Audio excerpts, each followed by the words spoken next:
আসসালামু আলাইকুম রহমতুল্লাহ বরকাতু। আলহামদুলিল্লাহ ওয়াহদাহু ওয়াসসালাতু ওয়াসসালামু আলা রাসূলিল্লাহ আম্মা বা'দ। প্রিয় মুসলিম ভাই ও বোনেরা, আপনাদের সকলকে আজকে আবারও একটি নতুন ভিডিওতে আমি ওয়েলকাম করছি, স্বাগতম করছি। আজকের আলোচনার বিষয় হলো মুনাফিক। আজকে আমরা যে বিষয়টি জানব সেই বিষয়টি হলো মুনাফিক। আমরা সর্বপ্রথম জানব মুনাফিক কাকে বলে এবং মুনাফিক চিনবেন কিভাবে, মুনাফিক চেনার লক্ষণ কি, আলামত কি, পরিচয় কি। আর আমরা জানব এই মুনাফিকি থেকে আমরা বাঁচব কী করে। এই বিষয়টি আমরা কোরআন ও হাদিসের আলোকে জানব। তবে বিষয়টি পরিপূর্ণ দেখতে হবে। কেউ ভিডিওটিকে এড়িয়ে কেটে কেটে দেখবেন না। যদি পরিপূর্ণ দেখেন, ইনশাল্লাহ আশা করছি আজকের এই ভিডিওটি দেখার পরে আপনাদের সকলের চিন্তা চেতনা ভাবনা ইনশাল্লাহ পরিবর্তন হবে। মুনাফিক কাকে বলে এই বিষয়টি আপনাদের সকলের ক্লিয়ার হবে। চলুন আমরা দেরি আর না করে কোরআন ও হাদিসের আলোকে বিষয়টি জানতে চাই। প্রিয় ভাই ও বোনেরা, মুনাফিক ইসলামের দৃষ্টিতে এমন একটি বড় গুনাহ যা মানুষের ঈমানকে নষ্ট করে দেয়, তার সাথে সাথে এবং তাকে জাহান্নামের আগুনের সর্বনিম্ন স্তরের নিচের জায়গায় তাকে নিক্ষেপ করা হয়। নাউযুবিল্লাহ। তাহলে মুনাফিক ইসলামী ভাষায় পরিপূর্ণভাবে একটি বড় গুনাহ যেটা মানুষের ঈমানকে নষ্ট করে দেয়। এই বিষয়টি আমরা কোরআন থেকে জানার চেষ্টা করব ইনশাআল্লাহ। আল্লাহ রাব্বুল আলামিন সূরাতুন নিসা আয়াত নম্বর 105, সূরাতুন নিসা আয়াত নম্বর 145 আল্লাহ রাব্বুল আলামিন তিনি বলেন, ইন্নাল মুনাফিকিনা ফিদ দারকিল আসফালি মিনান নার। নিশ্চয়ই মুনাফিকরা তারা আগুনের সর্বনিচে থাকবে। ওয়ালান তাজিদা লাহুম নাসীরা, এবং কিয়ামতের দিন ওই আগুন থেকে বাঁচানোর জন্য, সাহায্য করার জন্য তাদের কাছে কোনো সহযোগিতা, কোনো সাহায্যকারী তারা পাবে না। নাউযুবিল্লাহ। আল্লাহ বললেন, নিশ্চয়ই মুনাফিক যারা তারা আগুনের, জাহান্নামের আগুনের সর্বনিচে থাকবে। ওয়ালান তাজিদা লাহুম নাসীরা, এবং সেই দিন ওই জাহান্নামের আগুন থেকে বাঁচার জন্য, সহযোগিতা করার জন্য তার পাশে কোনো সহযোগিতাকারী নাসীরা সে পাবে না। নাউযুবিল্লাহ। প্রভায়েরা আমার, তাহলে যারা এখনও মুনাফিকি করে, মুনাফিকি কথাবার্তা বলে, তাদের এই আয়াত কোরআনে স্পষ্টভাবে জানিয়েছে তাদের ঠিকানা হবে জাহান্নামের আগুনের নিচে। আর সেই দিন যদি সে অবস্থায় সে যদি মারা যায়, সে কোনো রকমভাবে বাঁচতে পারবে না, তার কেউ তাকে সহযোগিতাও সাহায্যও করতে পারবে না। এটা আল্লাহ তাআলা কোরআনে সুস্পষ্টভাবে জানিয়েছেন। সূরাতুন নিসা 145 নম্বর আয়াত। আমরা আরও অন্য একটি আয়াত থেকে জানব। আল্লাহ রাব্বুল আলামিন তিনি বলেন, ওয়াইযা লাকুল্লাযীনা আমানু ক্বালু আমান্না। যারা মুনাফিক তারা বলবে আমরা তো ঈমান এনেছি। তারা কি বলবে? ক্বালু আমান্না, তারা বলবে আমরা তো ঈমান এনেছি। ওয়াইযা খালাউ ইলা শায়াতিনিহিম ক্বালু ইন্না মাআকুম ইন্নামা নাহনু মুস্তাহজিউন। আর তারা যখন শয়তানদের সাথে মিশবে, তাদের সাথে যখন ওঠা বসা করবে, আর তাদেরকে কি বলবে? আমরা তো তোমাদের সাথেই আছি। ইন্না মাআকুম, আমরা তো তোমাদের সাথেই আছি। ইন্নামা নাহনু মুস্তাহজিউন, আর আমরা তাদের সাথে ঠাট্টা করেছি। নাউযুবিল্লাহ। তারা কি বলবে? ওয়াইযা লাকুল্লাযীনা আমানু, তারা যখন মুমিন ব্যক্তিদের সাথে যখন মিশবে, তাদের সাথে যখন ওঠা বসা করবে, তাদেরকে বলবে ক্বালু আমান্না, আমরা তো ঈমান এনেছি। আবার যখন শয়তানদের সাথে মিশবে, শয়তানদেরকে বলবে আমরা তো তোমাদের সাথেই আছি, আর আমরা তাদের সাথে ঠাট্টা করেছি। নাউযুবিল্লাহ। প্রভায়েরা আমার, এখানেও মুনাফিকদের স্পষ্টভাবে আল্লাহ তাআলা জানিয়ে দিয়েছেন।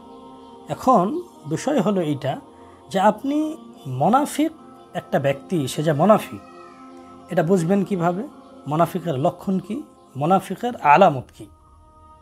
এ ব্যাপারে বিশ্বনবী সাল্লাল্লাহু আলাইহি ওয়াসাল্লামের দুটি হাদিস, একই হাদিস দুটি কিতাবে বর্ণনা হয়েছে। যেমন সহিহ বুখারী ও সহিহ মুসলিম শরীফের হাদিসে নবী করিম সাল্লাল্লাহু আলাইহি ওয়াসাল্লাম তিনি বলেন যে মুনাফিককে চেনার বা মুনাফিকের তিনটি লক্ষণ। মুনাফিকের তিনটি লক্ষণ। প্রথম নম্বর লক্ষণ হলো এইটা যে যারা মুনাফিক হবে তারা প্রত্যেকটা কথায় মিথ্যা কথা বলবে। কি বললাম? বিশ্বনবী সাল্লাল্লাহু আলাইহি ওয়াসাল্লাম বলেছেন মুনাফিকের তিনটি লক্ষণ, তিনটি আলামত। মোনাফিক আপনি চিনবেন কিভাবে? যে মোনাফিক যারা হবে তারা প্রথম নম্বর আলামত লক্ষণই হলো এটা, যে মোনাফিকরা তারা মিথ্যা কথা বলবে, কথায় কথায় তারা মিথ্যা কথা বলবে, এটা হলো মোনাফিকের আলামত। দ্বিতীয় আলামত কি? তাদেরকে যদি আমানত দেওয়া হয় তবে তারা আমানতের খেয়ানত করবে, এটাও মোনাফিকের একটি লক্ষণ। কোনো মানুষকে কোনো আলামত দিয়েছে, সেই ব্যক্তি সঙ্গে সঙ্গে আলামতের কি করবেন? খেয়ানত করবে। তৃতীয় নম্বর আলামত, সে যদি কোনো প্রতিশ্রুতি দেওয়া হয় তাকে যদি কোনো ওয়াদা করানো হয়, সে তার প্রতিশ্রুতি, সে ওয়াদা সে ভঙ্গ করবে। তাহলে এই যে তিনটি আলামত, তিনটি লক্ষণ বিশ্বনবী সাল্লাল্লাহু আলাইহি ওয়াসাল্লাম যেটা বলেছেন, যারা মুনাফিক হবে তারা কথায় কথায় মিথ্যা কথা বলবে। দ্বিতীয় নম্বর আলামত, তাদের কাছে আমানত রাখলে তারা আমানতের খেয়ানত করবে, আর তাদেরকে যদি কোনো প্রতিশ্রুতি দেওয়া হয় তারা সেই প্রতিশ্রুতিকে ভঙ্গ করবে। এগুলো হলো মুনাফিকদের আলামত, মুনাফিকদের লক্ষণ বিশ্বনবী সাল্লাল্লাহু আলাইহি ওয়াসাল্লাম তিনি জানিয়েছেন। এখন মুনাফিক আসলে অ্যাকচুয়ালি কাকে বলে? মুনাফিক ইসলামের পরিভাষায় তাকে বলা হয় যে অন্তরে ইসলামকে অস্বীকার করে, কিন্তু বাস্তবে মানুষকে দেখায় যে আমি মুসলমান, কিন্তু অন্তর থেকে সে ইসলামকে অস্বীকার করে, ইসলামকে মানে না, কিন্তু তার চলা বলা দেখে মনে হবে বা মানুষকে সে বোঝাতে চায় আমি মুসলমান। প্রিয় ভাইরা আমার, মুনাফিক দুই রকম হয়। মুনাফিক দুই রকম হয়। প্রথম নম্বর মুনাফিক হলো আকীদাগত মুনাফিক, আর দ্বিতীয় নম্বর মুনাফিক হলো আমলের দিক থেকে মুনাফিক। এবার আকীদাগত মুনাফিক কাদেরকে বলে? যারা অন্তরে কুফরি করে, অন্তর থেকে যারা ইসলামকে মানে না, কিন্তু তারা মুসলমান, মুখে তারা পরিচয় দেয়, তাদের কর্মে কাজে কর্মে তারা মুসলমানের পরিচয় দেয়, কিন্তু অন্তর থেকে তারা ইসলামকে অস্বীকার করে। এটা হলো আকীদাগত দিক থেকে মুনাফিক। আমলের দিক থেকে মুনাফিক কাদেরকে বলা হয়?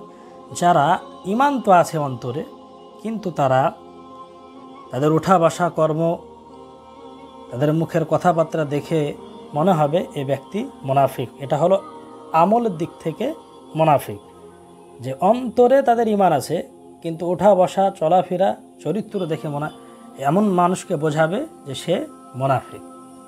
প্রিয় ভাইরা আমার, আজকে এই বক্তব্য থেকে আমরা যে বিষয়টি বুঝলাম সেই বিষয়টি হলো মুনাফিকের বিষয়টি, যে মুনাফিক ইসলামের দৃষ্টিতে বড় একটি গুনাহ।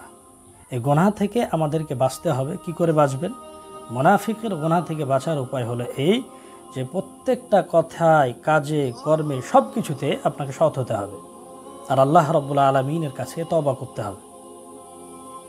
যেন এই রকমটা না হয় যে আমি মুখে মুসলমানের পরিচয় দিলাম কিন্তু অন্তরে আমি ইসলামকে ঘৃণা করি, অস্বীকার করি। আবার এই রকমটাও যেন না হয়, ঈমান তো আছে কিন্তু আমি পরিচয় দিচ্ছি বা আমি কথাবার্তা এমন বলছি যে আমার কথাবার্তা দেখে মনে হচ্ছে এগুলো মুনাফিকের আলামত। এই জন্য প্রিয় ভাইরা, মুনাফিক থেকে বাঁচতে হলে কথা, জবান, মুখ, কর্ম যেটা করবেন এক কথায় হতে হবে, সৎ হতে হবে। আর এতে থেকে বাঁচার উপায় হলো আল্লাহর কাছে তওবা করা, দোয়া করা। প্রিয় ভাইরা আমার, যদি আমাদের ভিতরে এমন কোনো অভ্যাস থেকেও থাকে যারা জানতেন না, আজকে আশা করছি এই ভিডিওটি দেখার পরে আপনাদের অন্তর ক্লিয়ার হয়ে যাওয়ার কথা। আল্লাহ তাআলা এই মুনাফিকদের শাস্তির কথা বলেছে, জাহান্নামের নিচে তাকে রাখা হবে। প্রিয় ভাইরা আমার, সেই দিন তাদেরকে সাহায্যকারী হিসাবে কেউ থাকবে না। এটা আল্লাহ তাআলা পরিষ্কার কোরআন থেকে আল্লাহ তাআলা জানিয়ে দিয়েছেন। বিশ্বনবী সাল্লাল্লাহু আলাইহি ওয়াসাল্লাম তিনিও হাদিসের মধ্যে মুনাফিকদের লক্ষণগুলো বলেছেন। আসুন আমরা বিশেষ করে এই মুনাফিকের গুনাহ থেকে আমরা বেঁচে থাকি, আল্লাহর কাছে আমরা তওবা করি। আল্লাহ তাআলা আমাদের সকলকে হেফাজত করুক এই মুনাফিকের আলামত থেকে। আল্লাহ তাআলা আমাদের সকলকে হেফাজত করুক।